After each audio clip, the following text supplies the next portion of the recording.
اب ان کا خرچہ کیسے پورا ہوتا تھا وہ سمجھاتا ہوں آگے بھی. ان کا خرچہ کیسے پورا ہوا؟ انہوں نے کہا کہ میں جو ہے بس اتنا لوں گا. گھر خرچ شروع ہوا. ایک مرتبہ ان کی بیوی نے کہا کہ امیر المومنین بچوں نے درخواست کی ہے کئی دنوں سے کر رہے ہیں گھر میں کچھ میٹھا بناؤ. اور میٹھا بنانے کے لیے ظاہری بات ہے کہ تھوڑا خرچہ زیادہ ہوگا. تو صدیق اکبر نے امیر المومنین جواب دے رہے ہیں بھائی جو یہ پیسہ ملتا ہے یہ ہے, اسی کے اندر جو کرنا ہے کرو, میٹھا بنانے کے لیے ایکسٹرا پیسہ نہیں. حالانکہ خزانہ بھرا ہوا ہے, خزانہ بھرا ہوا ہے. تو فتوحات کا دور شروع ہو چکا تھا, زندگی سادہ رکھی انہوں نے. اچھا ایک مرتبہ ان کی بیوی جو ہے بہت سمجھدار تھی. بعض خواتین سمجھدار ہوتی ہے کہ فیض شہری سے 5 پیسہ بچا لیا, 10 پیسہ بچا لیا, کچھ پیسے بچا لیے ان کے اہلیہ نے اور اس کا میٹھا بنا دیا. بچے درخواست کر رہے تھے صدیق اکبر کے. حضرت عائشہ بھی بہت الجھتی تھی حضرت ابوبکر سے کہ ابا یہ کیا, چونکہ حضرت عائشہ بیٹی بھی ہے اور یہ حضرت عائشہ ام المومنین بھی ہے. تو ابوبکر حضرت عائشہ کے سامنے خاموش ہو جاتے تھے یہ حضرت کے ساتھ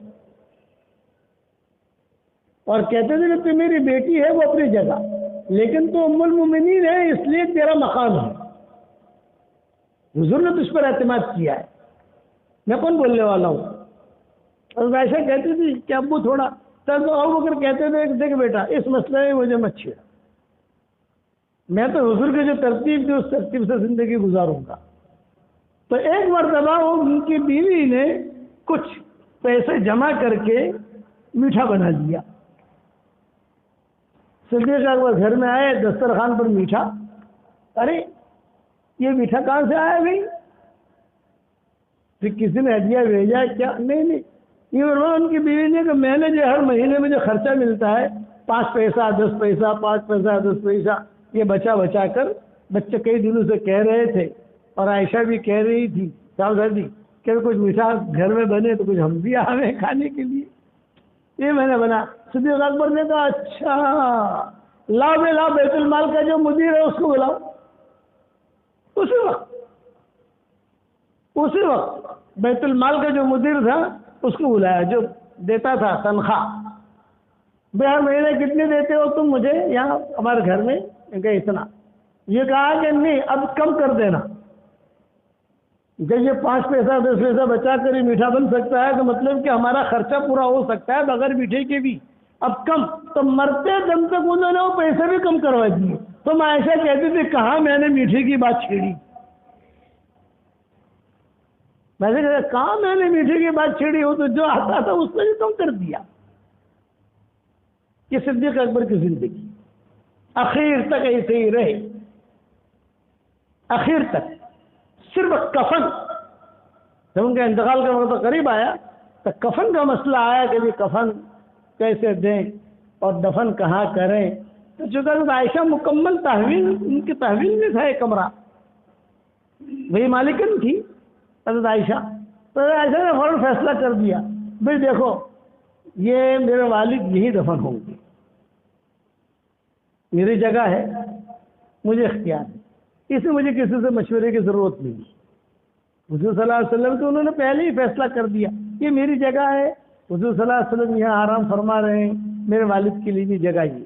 جب اعلان کر دیا تو مدینہ میں کوئی بول نہیں سکتا, اس میں کوئی مشورے کی ضرورت بھی نہیں ہے, سارے کے سارے متفق تھے یہ لوگ. انتقال سے پہلے صدیق اکبر نے کچھ وصیتیں کی. ان وصیتوں میں یہ کیا کہ دیکھ عائشہ میں دنیا سے جا رہا ہوں, تمہاری والدہ جو ہے وہ حمل سے ہے, تو میراث کے اندر اس بچے کا بھی خیال رکھنا جو تمہاری ماں کے پیٹ میں ہے. تو حضرت عائشہ نے پوچھا لڑکے کے اعتبار سے حساب کروں یا لڑکی کے اعتبار سے حساب کروں؟ تو صدیق اکبر نے کہا بھائی دیکھو تمہیں پیسوں کی ضرورت ہو تو آن اکاؤنٹ لے لینا, لیکن جب بچہ پیدا ہو جائے لڑکا تو لڑکے کے اعتبار سے, لڑکی تو لڑکی کے اعتبار سے. یہ صدیق اکبر کی آخری وصیت ہے. اور پھر میرے بعد جو خلیفہ بنے گا وہ عمر بنے گا, زیادہ مشورہ نہیں کیے. میرے بعد خلیفہ جو بنے گا وہ عمر بنے گا. تو کچھ صحابہ آئے صدیق اکبر کے پاس مرض الوفات میں, اور یہ فرمایا آپ اتنے سخت آدمی کے حوالے امت کو کر کے جا رہے ہو. مزاج میں سختی ہے ان کے, سختی سے تو امت جو ہے وہ بگڑتی ہے, بکھرتی ہے, بھٹکتی ہے. تو صدیق اکبر جو ہے وہ ایک دم سے کہا مجھے بٹھاؤ, اجلسونی, مرض الموت میں تھے, مجھے بٹھاؤ. بٹھایا اور بٹھا کر کہا بلاؤ کون اشکال کرنے والے, بلاؤ سب کو بلاؤ. جو اشکال کرنے والے تھے ان کو, مجمع تو متفق تھا حضرت عمر پر, لیکن کوئی اشکال کرنے والے بھی ہوتے ہیں نا, تو بھائی بلاؤ سب کو بلایا. اور بلا کر کہا کہو کیا کہتے ہو. پڑوس میں تو عائشہ بھی تھی, امہات المومنین بھی تھی. بھی سنو حضور کی بیوی تم بھی سنو, آپ کیا کہتے ہو کہو.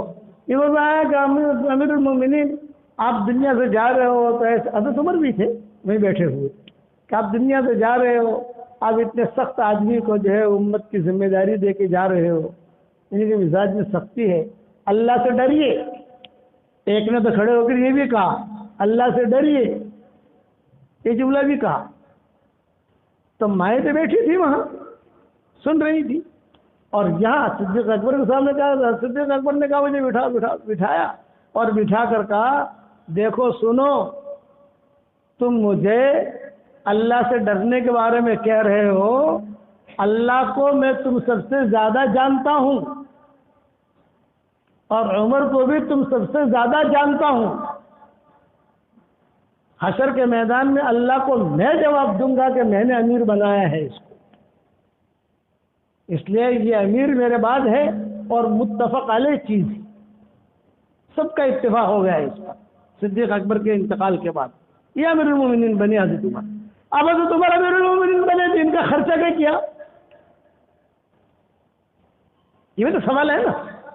بھائی صدیق اکبر امیر المومنین بنے تو ان کا تو پگار طے ہو گیا. یہ سیرت یاد رکھنی چاہیے مسلمانوں کو. ان کا خرچہ کیا کیا, یہ بھی تو امیر المومنین ہے. بھائی حضرت عثمان وہ تو ذاتی طور پر مالدار تھے, حضرت علی کے زمانے میں مسئلے اور کھڑے ہو گئے جو بھی ہوئے, لیکن حضرت عمر کے خرچے کا کیا. پوری زندگی انہوں نے ایک لال پیسہ, ایک درہم بھی بیت المال میں سے نہیں کیا. حضرت عمر نے سیدھی سادی زندگی گزاری. عمرے پر جا رہے تھے حضرت عمر, روایتوں میں آتا ہے صحابہ بھی ساتھ تھے. جب امیر المومنین بنے تو ان کے دل میں آیا کہ جا کر میں عمرہ کراؤں, دعا مانگوں. جا رہے تھے, راستے میں جو ہے نہانے کی حاجت ہو گئی حضرت عمر کو. سفروں میں ہوتا ہے غسل کی حاجت ہو گئی, ٹھنڈی کا زمانہ, اور ٹھنڈی وہاں بہت ہوتی ہے وادیوں کے اندر, جنگلوں میں. حضرت عمر نے ساتھی سے کہا بھائی مجھے تو حاجت ہو گئی ہے, اس لیے میں تو غسل کروں گا. اور جو ہے میری لنگی بھی احرام کی حالت میں تھے, ایک اوپر ایک نیچے, تیسری چادر نہیں تھی ان کے پاس. تو حضرت عمر نے جو ہے غسل کیا, جو لنگی ناپاک ہوئی تھی اس کو دھویا, اور وہ دھو کر سکھانے کے لیے رکھ دی, اور جو اوپر والی چادر تھی وہ پاک تھی, اس کے جو ہے اظہار بنا, اس کو لنگی بنا دی, اور بیٹھ گئے اپنے خیمے میں. یہ حدیثوں میں قصے آتے ہیں. صحابہ انتظار کر رہے ہیں, امیر المومنین جو ہے وہ نماز پڑھاتے تھے, یہ امیر المومنین یہ نماز پڑھائیں گے, نہیں آ رہے. تو ایک صحابی ہیں عمرو ابن عاص, یہ بھی سفر میں ساتھ تھے, یہ بھی بڑے صحابہ میں شمار ہوتے ہیں. حضرت عمرو ابن عاص آئے حضرت عمر کے پاس اور کہا کہ حضرت مجمع انتظار کر رہا ہے. حضرت عمر نے کہا بھائی مجھے پتا ہے مجمع انتظار کر رہا ہے, فجر کی نماز مجھے پڑھانی ہے, لیکن یہ میری جو اوپر والی چادر ہے نا یہ ناپاک ہو گئی تھی, تو وہ تو میں نے دھو دی ہے, اب تھوڑی سردی ہے, جلدی سوکھ نہیں رہی ہے. میں کوشش کرتا ہوں تھوڑی سی ہلکی پڑے, تھوڑا سا یعنی ٹپکنا بند ہو جائے, تھوڑا سا پھر میں اوڑھ کر نماز پڑھاؤں. اس لیے کہ جو چادر پاک تھی وہ میں نے لنگی بنا لی ہے اس کی, اس کو میں نے دھو کر سکھانے سے دیکھو سامنے سوکھ رہی ہے, اور ایسے ہی بیٹھے ہوئے حضرت عمر. امیر المومنین ہے، آدھی دنیا کے مالک ہیں، آدھی دنیا تک ان کی حکومت پہنچ چکی تھی. حضرت عمر کے زمانے میں آدھی دنیا فتح ہو گئی تھی، اسلام کے ریل کیل شروع ہو گئی اور زندگی یہ ہے. تو عمرو بن عاص نے کہا کہ حضرت مجمع انتظار کر رہا ہے، میرے پاس ایک ایکسٹرا چادر ہے، میں لے آتا ہوں چادر، آپ اسے اوڑھ لیجیے، نماز پڑھا دیجیے، اور یہ جو چادر گیلی ہے اس کو رہنے دیجیے، تب تک جو سورج نکل جائے گا تو یہ بھی تھوڑی ٹھیک ٹھاک ہو جائے گی. حضرت عمر نے کہا کہ ہاں یہ بات تو ٹھیک ہے تمہاری، لاؤ چادر لاؤ.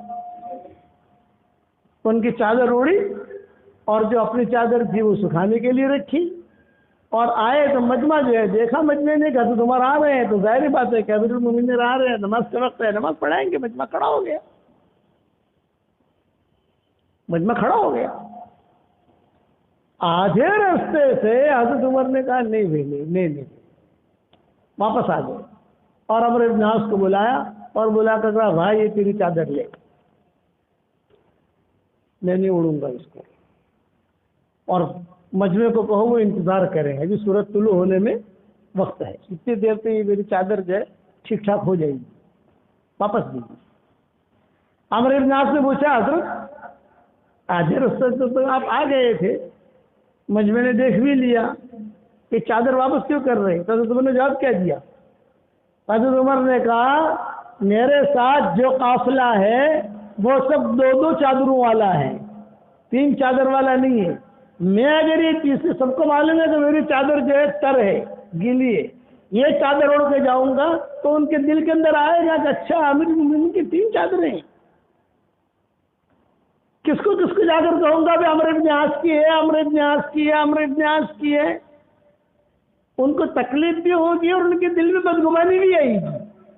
اس سے اچھا یہ ہے بھائی تیری چادر تیرے پاس رکھ، میں میری چادر میں ہی نماز پڑھوں گا، بعد میں وہی پرانی چادر ان کی جو تھی اس میں نماز پڑھے. یہ زندگی تھی ان کی، حضرت عمر کی. ایک 16 لڑکے تھے ان کے، بیویاں تھیں، باندیاں تھیں، لڑکیاں مجھے نہیں ملی کہ لڑکیاں کتنی تھیں.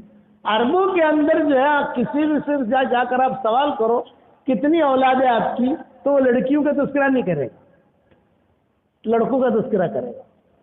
ہمارے ہندوستان پاکستان 6 چھوکرا نے 3 چھوکری، فوراً لڑکی کا تذکرہ کرتے ہیں نا؟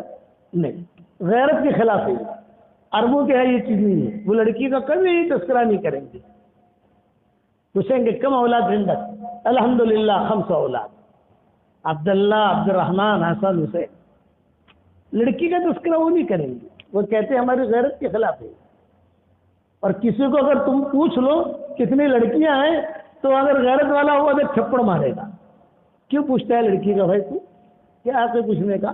یہ ہمارے ہندوستان پاکستان میں چل جاتا ہے سارا بگاڑ جو ہے، وہ ہم نے اوپر سے سیکھی نہیں یہ چیزیں. تو یہ پوچھو تو فوراً لڑکیاں ہی بتا دے گا، لڑکے ہی بتا دے گا. وہاں یہ چیز نہیں ہے، وہاں صرف لڑکوں کا بھی. حضرت عمر کے 16 لڑکے تھے. حضرت ابوبکر کا خاندان یہ مختصر، بہت کفایت شعاری کے ساتھ لے کر چلے اپنے خاندان کو، بدلا نہیں.